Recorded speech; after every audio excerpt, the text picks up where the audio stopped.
Bonjour, je vais vous présenter l'un des logiciels développés par le bureau d'études Kefir Environnement.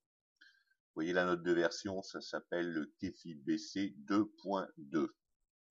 Ce logiciel se présente sous forme d'un tableur Excel, vous voyez. Ce n'est pas un logiciel réglementaire basé sur de nombreuses conventions, mais c'est un logiciel qui va vous permettre de vous rapprocher le plus possible de la réalité thermique et environnementale du bâtiment. Ce logiciel reprend les algorithmes qui ont fait leur preuve, celle du logiciel allemand PHPP. Bon, allons voir l'un des premiers onglets, il y en a une vingtaine. Donc le premier onglet est un onglet sur la description du projet. Il est composé de 3 parties. L'ensemble de la présentation. Bon, première partie, la norme utilisée pour le projet. Vous voyez ici BBC, vous avez le choix entre BBC, norme allemande passive, ou la réglementation thermique 2012. Pourquoi pouvoir choisir ces normes? Tout simplement parce que, en fonction des normes, vous avez les données pour l'énergie primaire qui changent. Vous voyez ici pour l'électricité 2,58 et 1 par exemple pour la biomasse. Je vais remettre sur BBC où j'ai la même norme de 58 pour l'électricité, mais la biomasse est prise en énergie primaire à 0,6. Ensuite, nous avons deux grandes cases, une sur les données climatiques du site et l'autre sur les données du projet. Les données climatiques du site, vous voyez ici Strasbourg, tout est sur menu déroulant. Vous pouvez choisir un certain nombre de villes, la plupart des villes, vous voyez, par exemple Nancy, et vous avez automatiquement la température de base, le GT conventionnel et corrigé, les facteurs de rayonnement, d'albédo, la zone climatique qui sont pris en compte automatiquement. Je vais remettre sur Strasbourg. Partie importante, les données qui vont ensuite être reprises dans les différentes feuilles de calcul. Cela, toutes les cellules ici sur fond jaune, écriture bleue, sont à remplir. Donc en particulier les surfaces chaudes, chab, référence énergétique, etc. Le volume chauffé, la hauteur moyenne est calculée automatiquement. Les rapports de déperdition sont calculés également automatiquement. Et ce qui est important, c'est le nombre d'occupants projetés, étant donné que ce logiciel travaille sur la réalité des choses et non pas sur un nombre d'habitants lié à la surface. Mais nous verrons plus tard qu'il est également possible de le faire. Sur cette partie-là, la dernière case est importante, c'est l'altitude du site. Vous voyez ici, si sur la station météo de Strasbourg, je prenais une situation dans les Vosges, évidemment l'altitude va nous faire changer ces données qui vont être réactualisées, en particulier les valeurs GT. Je vais revenir à l'altitude de référence de la plaine d'Alsace, 262 mètres. Bon, deuxième partie de cette feuille de calcul qui va vous donner les caractéristiques du projet. Vous avez le choix entre de l'habitation résidentielle, non résidentielle, et très important, là encore, les apports internes. Nous travaillons ici sur le calcul personnel qui a été fait sur ces apports internes que nous verrons plus tard. Mais vous pouvez également mettre les chiffres conventionnels, par exemple ici 4,9 watts par mètre carré en BBC sur le résidentiel. Je vais repasser au calcul personnel. Deux cases à cocher. une case à cocher puits géothermique, donc vous pouvez rajouter un puits géothermique, et des capteurs solaires. La température de consigne, on a mis 19 degrés, c'est très important, on va voir que ça va faire varier tout en fonction de la température de consigne qui a été affichée ici. Ensuite, des menus déroulants. Pour l'eau chaude sanitaire, vous voyez, vous avez l'eau chaude sanitaire sur chaudière, chauffe-eau, ballon électrique, ballon thermodynamique. Si je choisis évidemment ballon thermodynamique, il faudra que je me réfère au coefficient de performance ici de 1,8 que j'ai noté pour ce type de ballon.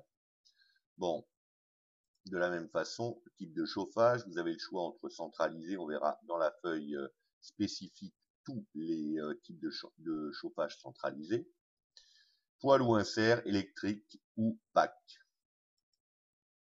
Le type de ventilation, double flux, simple flux et ventilation naturelle. Regardez, si je clique sur ventilation naturelle, ici vous voyez le chiffre d'infiltration 0,04 volume par heure. Vous trouvez que c'est très faible, évidemment, parce que nous ne sommes pas dans un cas normal.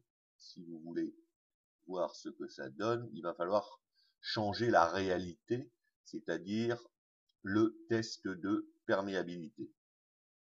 Donc, sur un immeuble, sur une habitation ventilation naturelle, par exemple, on va mettre 7 volume par heure en N50, vous voyez 0,51 volume par heure, ce qui est logique sur ce type de bâtiment. Et vous voyez, deux cellules sont mises au rouge. La cellule, l'objectif n'est pas atteint par rapport à la norme 0,6 qui a été introduite ici dans le cahier des charges. Et cette norme, c'est une norme en Q4. 1,67 dépasse. Si je veux revenir à la norme, on va reprendre le 0,6 norme passive allemande et vous voyez, les critères sont de nouveau accomplis. Donc, dernière partie, dernière possibilité ici de choix, la source de production d'électricité. Vous voyez ici, production d'électricité, j'ai choisi du photovoltaïque. On a une feuille spéciale qu'on verra plus tard. Photovoltaïque, mais vous avez aussi la cogénération, micro-cogénération qui est possible et aucune source de production d'électricité. Bon, je vais remettre ça là-dessus. Le récapitulatif ici va vous donner les principales indications, principaux résultats. La seule case à remplir est l'objectif ou le résultat du test de perméabilité ici, qui est directement recalculé dans la feuille ventilation en Q4. Donc on passe, par exemple, si je mets ici 2 en N50, vous avez 0,48 en Q4. Et vous voyez qu'uniquement ce changement-là fait que nous ne sommes plus sur le critère passif de 15 kWh par mètre carré par an pour l'énergie utile, chauffage, de chaleur de chauffage. Donc, je vais revenir sur le 0,6. Bon, qu'est-ce que vous avez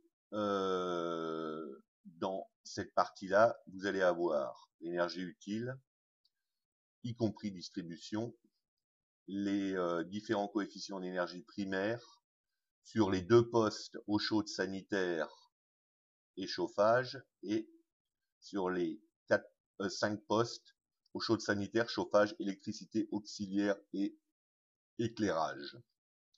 La valeur BBO.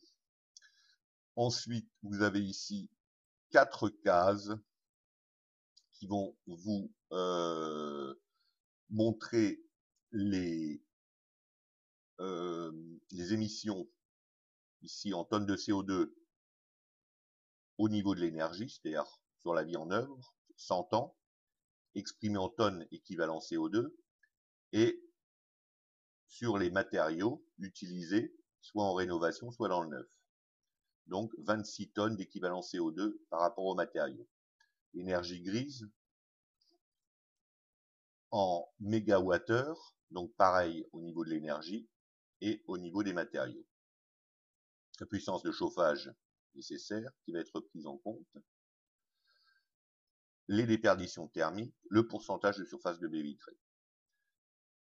Vous voyez toutes ces cases en bleu, c'est ce qui est inscrit dans le cahier des charges que vous souhaitez respecter. Étant donné qu'il y a de plus en plus de cahiers des charges avec des spécificités, vous allez mettre les standards ici et vous aurez directement les résultats ici qui s'afficheront.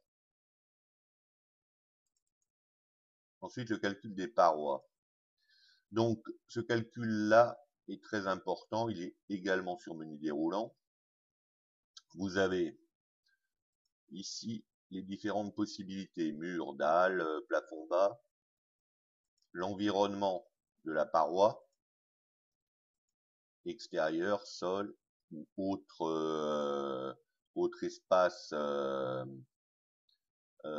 chauffé, le sens du flux, etc. Si on change par exemple ici, bon évidemment on a une toiture, alors donc là on a toiture ventilée, on n'a pas le choix, bon mais on peut faire regarder ce qui se passe si on met un environnement sol, juste pour voir. En fait ce qui se passe ici, c'est les modifications automatiques des résistances superficielles qui vont être prises en compte dans le calcul. Bon, je remets toiture ventilée. Ensuite, vous avez la liste des matériaux qui vont constituer votre paroi. Donc, sur cette paroi numéro 1, panneau terre, solive, par vapeur, etc., etc., etc. Tout est sur menu déroulant. On verra la base de données plus tard. Par exemple, ici, l'isolation, c'est de la cellulose. Donc, vous pouvez changer l'isolation. On va prendre, par exemple, le polystyrène. Vous voyez, regardez. Ici, on avait des émissions de carbone qui étaient négatives. On a donc une séquestration, moins 34 kg de CO2 par mètre carré de paroi. Si je passe sur du polystyrène, j'arrive à 326 kg de CO2 émis par les matériaux sur leur durée de vie. Énergie grise, pareil. Donc en bas, vous avez donc la valeur U de la paroi, les émissions de carbone et l'énergie grise. Bon. Je vais remettre... alors vous avez le choix pour les murs, etc., les isolants. Donc je vais remettre ici de la ouate de cellulose, là, insufflée. Bon, vous pouvez rentrer dans cette partie-là une vingtaine de parois. Alors regardez, ce qui est encore très intéressant, c'est cette première colonne. Vous voyez des croix. Parce que si vous faites une rénovation, vous n'allez prendre en compte pour les émissions de CO2, les émissions carbone et l'énergie grise, vous n'allez prendre en compte que certains matériaux. Ici, ces matériaux-là qui ont été rajoutés au niveau de la réhabilitation du bâtiment. Donc, un pare-vapeur, de la cellulose, de la GEPAN et un enduit à la chaux. Et donc, le moins 3,91 ne tient compte que de cette partie-là, et pas de l'ensemble de la paroi. Voilà. Bon, la feuille suivante, bon, c'est une feuille pour inscrire tout votre projet en surface. Alors, deux choses, ça c'est très classique, ça correspond à ce qui est fait aussi dans le logiciel PHPP.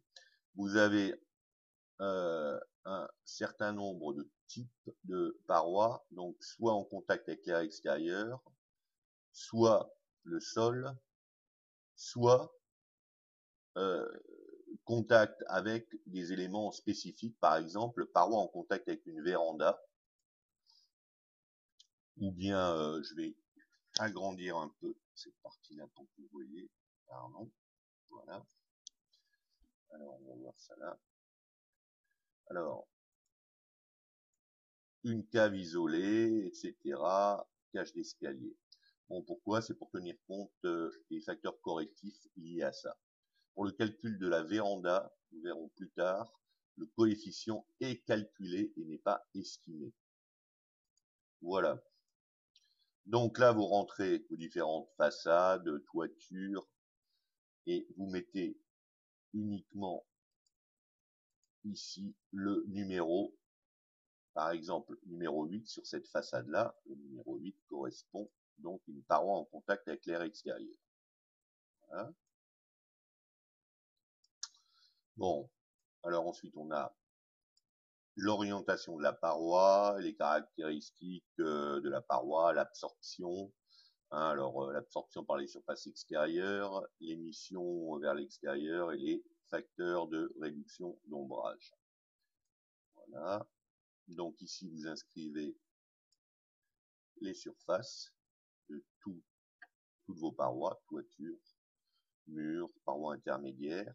Et dans ce menu déroulant là, vous allez retrouver toutes les valeurs U que vous avez rentrées dans l'onglet précédent, c'est-à-dire les calculs que vous avez fait sur les parois.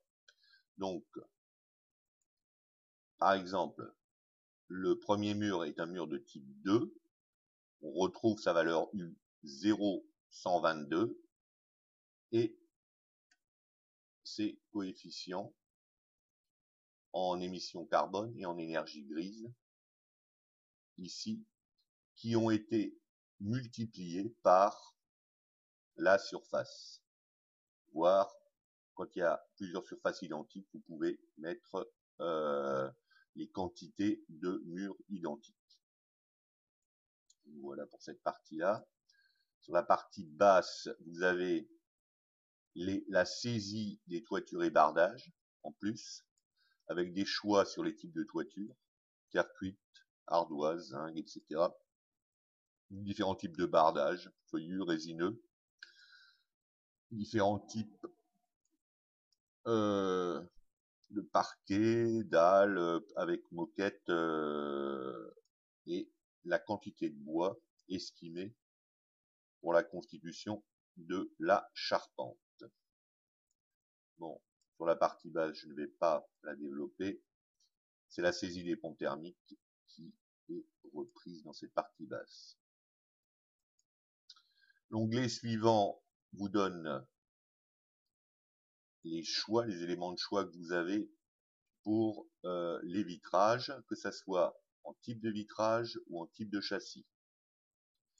Donc, bon, les principaux que vous allez les retrouver là, hein, par exemple, un triple vitrage normal, 4, 10, 4, 10, 4, etc. Vous pouvez rajouter évidemment des lignes.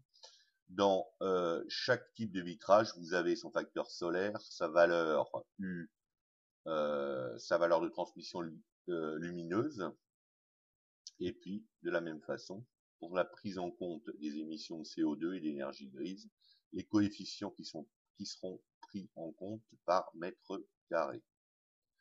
Pour les châssis, c'est pareil, vous avez les principaux châssis, chêne, résineux, PVC, avec lampe de chambre, châssis métallique avec rupture de pont thermique, sans rupture de pont thermique. Voilà. Donc, vous voyez, vous avez un identifiant pour les types de châssis, vous avez un identifiant pour les types de fenêtres, et dans la feuille fenêtre, qui est la suivante, vous remplissez ici toutes vos fenêtres. Alors ici, je les ai numérotées, hein, fenêtre 9, 10, etc. Ces fenêtres-là, donc évidemment, on va leur donner leur orientation, leur inclinaison, leur dimension, et nous allons sélectionner dans cet onglet-là, vous voyez, toutes les parois qui avaient été rentrées dans l'onglet surface. Hein. Donc là, celle-là est située au niveau de la façade sud. Donc là-dessus, vous choisissez les types de fenêtres et les types de châssis. Ensuite, vous rentrez les dimensions des montants des huisseries qui constitueront une diminution l'éclair de vitrage qui sera calculé ici, vous voyez, surface des fenêtres, surface de vitrage, etc. En haut, vous allez trouver là les déperditions conductives, les apports solaires et les déperditions en net, c'est-à-dire moins quand il y a déperdition, plus de déperdition que d'apport, plus quand il y a plus d'apport que de déperdition. Vous voyez ici sur les fenêtres ouest et sur les fenêtres de toit, on a plus d'apport que de déperdition. Vous voyez que globalement, on a quasiment autant d'apport que de déperdition. La véranda dont je vous avais parlé est calculée ici avec son volume, son taux d'infiltration, sa surface au sol, la valeur du U-sol et ses caractéristiques, là, avec les types de vitrage, etc. et le type de châssis, vont vous permettre de déterminer ici les déperditions et les apports annuels de la même façon, et donc le fameux facteur de correction qui sera à prendre en compte au niveau du mur qui est en contact avec cette véranda. Ici, on a un facteur de correction de 0,52. Facteur d'ombrage, rien de spécial. La feuille fenêtre est reprise automatiquement. Toutes les cellules ici en violet. Vous allez donc, pour vous rapprocher de la réalité, mettre les réductions, calculer les réductions liées aux ombrages.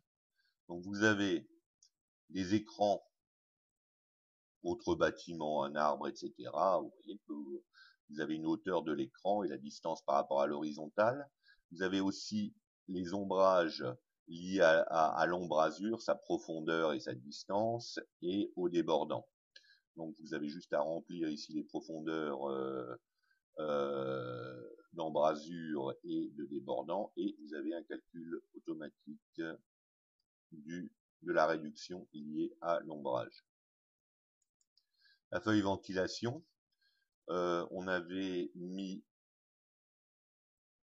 donc une ventilation ventilation naturelle, pardon, on va revenir sur la double flux. Alors, pilotage, on va revenir sur une ventilation double flux, voilà. Donc je reviens sur ma feuille ventilation. Donc, peu de choses à remplir, le nombre de pièces, la densité est calculée automatiquement. Et vous allez avoir ici un débit d'air théorique à respecter par rapport à la réglementation et par rapport au nombre de personnes, etc. Vous allez retenir un débit proche ou un peu supérieur. Ici, j'ai retenu 180 mètres cubes heure. Donc, le calcul du renouvellement d'air moyen se fait ici, avec le fonctionnement de votre double flux. Donc 24 heures, j'ai mis 24 heures par jour en standard, donc avec un débit de 180 mètres cubes heure, et on a sur l'ensemble du système un renouvellement de 0,31 qui correspond qui est supérieur au minimum hygiénique de 0,3. La partie basse sont les calculs pour, vous voyez la croix violette, c'est que c'est une double flux qui a été prise en compte. Ensuite, vous avez, comme on a une double flux, elle peut être placée à l'intérieur ou à l'extérieur du volume chauffé. Donc ici, on l'a mise à l'intérieur. On a la longueur totale du circuit de ventilation et on met le rendement de récupération de la ventilation. Il y a une feuille qui vous donne les principaux rendements des principales doubles flux. Voilà. Bon. À partir de cette feuille de calcul, il n'y a plus grand chose à rajouter. Les calculs se font automatiquement. Donc ici, les déperditions conductives ont été faites automatiquement à partir de la feuille surface et des valeurs U et des fenêtres, etc. Donc vous avez 7440 kWh par an au niveau des perditions conductives. Au niveau des perditions aéroliques, hein, vous avez donc le rendement réel de la ventilation, 91%, le taux de disponibilité de chaleur du puits canadien, il n'y avait pas de puits canadien, donc 0%. Voilà, donc 936 kWh par an.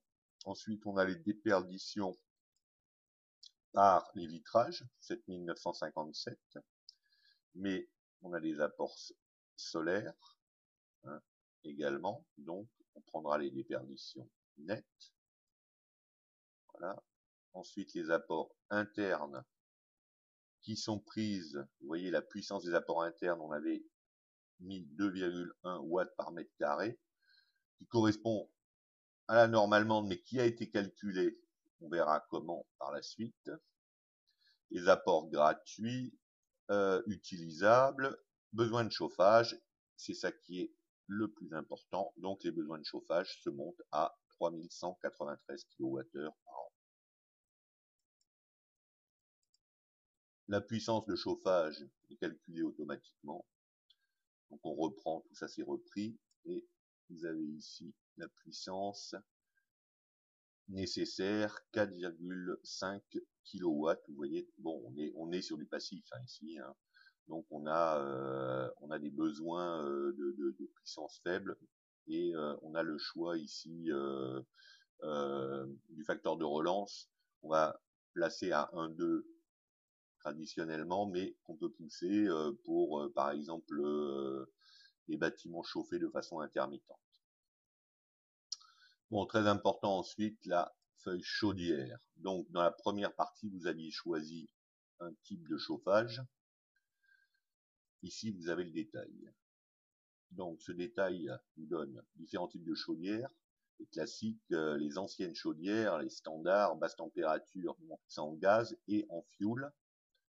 Et puis vous avez chaudière granulée, chaudière bois, poêle à granulés, chauffage électrique, pompe à chaleur. On va remettre une chaudière à granulés. Hein. Donc la numéro 9. Donc les facteurs d'énergie primaire, les facteurs d'émission de CO2, les facteurs en énergie grise seront calculés à partir de ces chiffres-là. Vous voyez 0,6 en énergie primaire, donc on était sur du BBC, donc c'est ce chiffre-là. 37 grammes en émission de CO2 par kilowattheure et 210 Wh par kilowattheure pour l'énergie grise. Donc, si j'avais mis de l'électricité, par exemple, voilà, l'électricité, vous voyez, on est à 180 grammes pour le CO2, 3500 Wh par kilowattheure pour l'électrique. Bon, je reviens à ma chaudière granulée. Donc peu de choses à remplir ici. Le taux de couverture, les besoins de chauffage. Par contre, vous allez avoir, pour calculer les déperditions par la distribution, il va falloir voir le ballon et le niveau de calorifugage. Ballon, s'il y a un ballon tampon. Niveau de calorifugage, ici, j'ai mis très bon. On peut avoir 100, 0,70. Moyen, bon, 0,18. Toute la partie là, c'est la partie pour calculer les déperditions au niveau de la distribution, donc longueur de tuyauterie. La deuxième partie vous donne le rendement du système. Alors, avec des valeurs standards qui sont reprises dans une base de données, mais vous avez la possibilité de mettre la réalité des choses. Par exemple, ici, j'ai modifié le rendement de la chaudière, 72% pour un cycle de base, et en régime stationnaire, 80%. Et la surface du local technique. Et là, vous avez directement les résultats qui s'affichent. Donc l'efficience sur la chaleur de chauffage, 139%, qui est la même pour l'ECS. Les besoins en énergie finale et les besoins en énergie primaire. Vous voyez donc, si vous prenez la somme 4004, 831, donc le total 5317 kWh par an, sur besoin en énergie finale au total, et multiplié par 0,6 va vous donner les 3190. Et puis ici, vous allez avoir les émissions annuelles au niveau du chauffage et au niveau de l'eau chaude sanitaire. Voilà. Pour la feuille eau chaude sanitaire, il va falloir travailler sur les besoins en eau chaude sanitaire.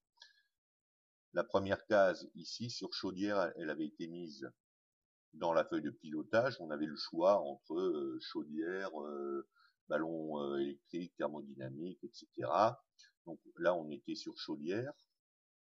Donc voilà, donc ici, on a uniquement à mettre le volume d'accumulation si on en a un. Bon là, on en a obligatoirement un, étant donné qu'on est en plus de ça avec une partie eau chaude sanitaire solaire en plus, donc on va mettre là. Ici, on va calculer les consommations, donc 25 litres par personne par jour. J'ai pris les consommations allemandes et pas les consommations françaises qui sont affichées entre 40 et 50 litres par personne et par jour et qui sont surévaluées. Automatiquement, comme on était là en zone climatique H1B, on va avoir une température moyenne de l'eau froide à 11 degrés. Ça va dépendre de la zone, la température, et vous avez donc ici les besoins, étant donné on était parti d'une base de 3 personnes. Ensuite, on a l'ensemble des déperditions liées à la distribution et au stockage et à l'alimentation. Donc, on a ici, on n'en a pas pour l'alimentation, on est en direct sur le ballon, la distribution, la longueur du réseau et le ballon de stockage, où on va mettre ici les déperditions moyennes du ballon de stockage qu'on a calculé. On peut calculer de plusieurs façons. On a des petits calculs annexes. Voilà, pour les pertes de stockage, voilà. Ça dépend du volume. J'avais mis 500 litres. Vous les retrouvez ici. Vous avez le type d'isolant. Si je change ici, par exemple, une laine minérale, vous passez de 77 à 108 watts. Et donc, je mettrai 100 watts à la place de 80. Ici, on se remet sur le polyuréthane. Bon, un certain nombre de coefficients de déperdition, etc. Et ici, vous avez un calcul annexe puissance et volume de stockage pour les systèmes gaz qui sont en accumulation pure, préparation instantanée ou semi-accumulation. Je ne vais pas rentrer dans ces détails-là. Et ici, aux stupéfactions, besoin énergie finale, production de chaleur, 0. Bon, pourquoi? Tout simplement parce que sur la première page, j'avais bien mis que l'eau chaude sanitaire était fournie par un système centralisé. Donc c'est la chaudière qui va fournir cette eau chaude sanitaire, et on a le chiffre, la part solaire qui a été déduite. Voilà. Donc cette part solaire, on la retrouve ici. Le calcul se fait de façon très simple. Et besoin, on reprend la latitude du site. Vous avez un choix de capteur. J'ai mis un capteur plan atmosphérique. Vous pouvez rajouter des capteurs. Il y a une base de données sur les capteurs. Donc de capteur 2, bon, on a à peu près donc 5 mètres carrés de capteurs. Ce qui est important, c'est le positionnement, donc l'écart par rapport au nord et par rapport à l'horizontale. Et vous pouvez même faire varier l'albédo du sol pour la réflexion. Par exemple, si je prends un sol nu foncé, vous voyez ici, j'ai une modification de l'albédo et des calculs automatiques. Bon, ici, j'avais rajouté un facteur de masque, un facteur d'ombrage, donc supplémentaire, et un ombrage lié à un bâtiment qui est situé à 134 mètres et qui a une hauteur par rapport au capteur de 19 mètres, pas par rapport au sol. Voilà. Donc, pour la partie ballon de stockage, On a la capacité optimale qui est calculée automatiquement, donc 362 litres, c'est l'optimum pour ce type de surface de capteur. Donc vous allez choisir votre ballon en fonction de cette capacité. Là, j'ai pris un ballon supérieur pour avoir un peu plus de marge sur des jours de faible ensoleillement. Et les déperditions totales du ballon, vous voyez qu'elles ont été calculées là aussi et elles correspondent à ce qui a été introduit. Là, vous avez donc la répartition mensuelle de la fraction solaire et du rayonnement. Et voilà. Donc les besoins de chaleur, la production de chaleur, etc. mois par mois. Bon, vous avez la même chose pour le photovoltaïque, hein, avec les choix de modules, hein.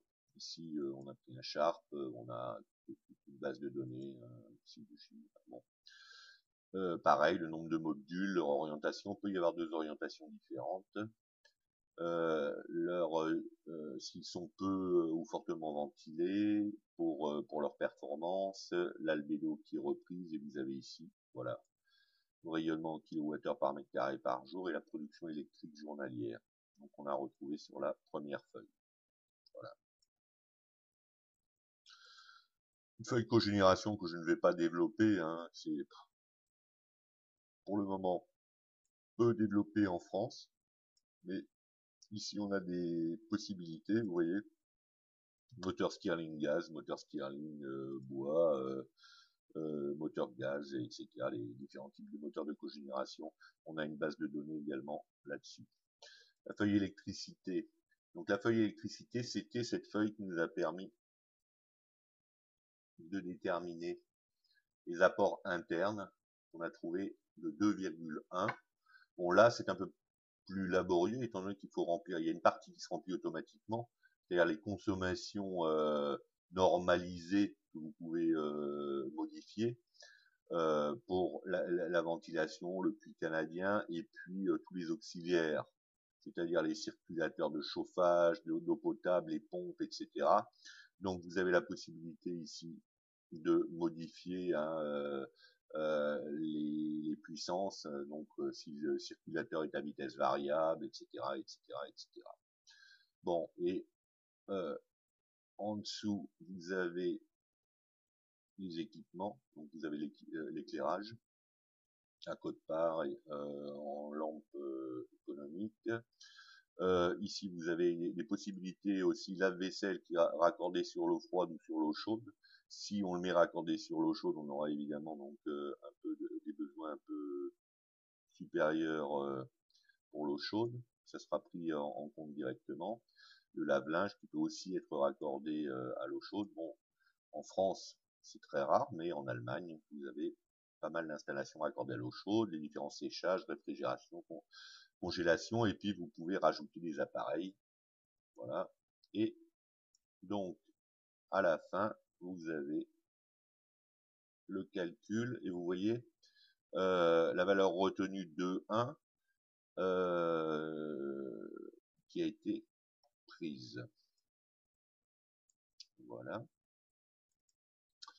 La même chose, bon, je ne vais pas le développer en non résidentiel parce que c'est beaucoup plus compliqué. On a des coefficients de réflexion en fonction des couleurs des murs, du sol, du plafond, etc. pour des salles de classe, des salles d'activité. Vous avez le nombre là pour au niveau des équipements, d'écrans, de photocopieurs, etc. Et puis vous avez aussi la prise en compte ici des déperditions par l'eau froide. En particulier, on va prendre en compte l'évaporation avec le nombre de personnes qui vont évidemment dégager de la vapeur d'eau. Voilà. Bon. Je ne vais pas rentrer dans le détail. On arrive à la fin. Donc voilà, la synthèse vous est donnée forme de différents tableaux. Alors, on va reprendre par poste chauffage, eau chaude, sanitaire, dont solaire, dans la part solaire, électricité totale, dont la part ventilation, la part auxiliaire, éclairage et équipement, et vous allez avoir l'énergie utile totale, l'énergie finale totale, source d'énergie ici que vous pouvez changer juste pour des calculs de coûts, hein, et de voir ce que ça va vous modifier au niveau de l'énergie primaire. Par exemple, granulé, on passe au gaz, vous voyez, ça va changer au niveau de l'énergie primaire, et du coup, c'est juste pour savoir, pour pouvoir faire des choix. Donc, je vais revenir sur les granulés. Les prix évidemment du kilowattheure sont réactualisés. Là, c'est réactualisation fin 2013, donc voilà les prix qui ont été pris en compte. Vous avez donc les déperditions, ventilation qui représente 11%, par la toiture 11%, 24% par les murs, 1% par les pompes thermiques, 16% au niveau du sol et 37% par les fenêtres. Et ça, c'est les perditions. On a des apports, on a vu que les perditions moins apports, on n'a pas 37% de déperdition. Là, on a de nouveau en énergie utile, en énergie finale, donc en tenant compte des rendements des différents appareils, les différents postes, hein, solaire, éclairage auxiliaire, etc., en exprimé en kilowattheure. Ici, un autre tableau, donc qui va vous donner les déperditions par les murs, etc., en histogramme, et la répartition des baies vitrées. Vous voyez ici, sur cette configuration, on avait à peu près 45% des baies vitrées qui étaient au nord. Donc on avait une très mauvaise situation au niveau bioclimatique, et pourtant le résultat est bon. On a du triple vitrage évidemment qui a été mis au nord, et des épaisseurs d'isolation très, très importantes. Deuxième synthèse nous donne la répartition au niveau des paramètres environnementaux, donc énergie grise et émissions de CO2, PRG, pendant le réchauffement global, sur la vie en œuvre et les matériaux. Voilà, donc sur la vie en œuvre, avec les postes chauffage, eau chaude sanitaire, électricité, et les matériaux. Et dans les matériaux, vous avez le détail, superstructure, couverture, cloison et planchers intermédiaires et menuiserie. Bon, on passe très rapidement. Bon, ici, ce sont des onglets de travail, les données, les feuilles climatiques qui sont prises. Quand vous cliquez sur Strasbourg, vous avez voilà le climat de Strasbourg qui est affiché. Et ce qui est important, c'est cette feuille-là qui est la base de données matériaux.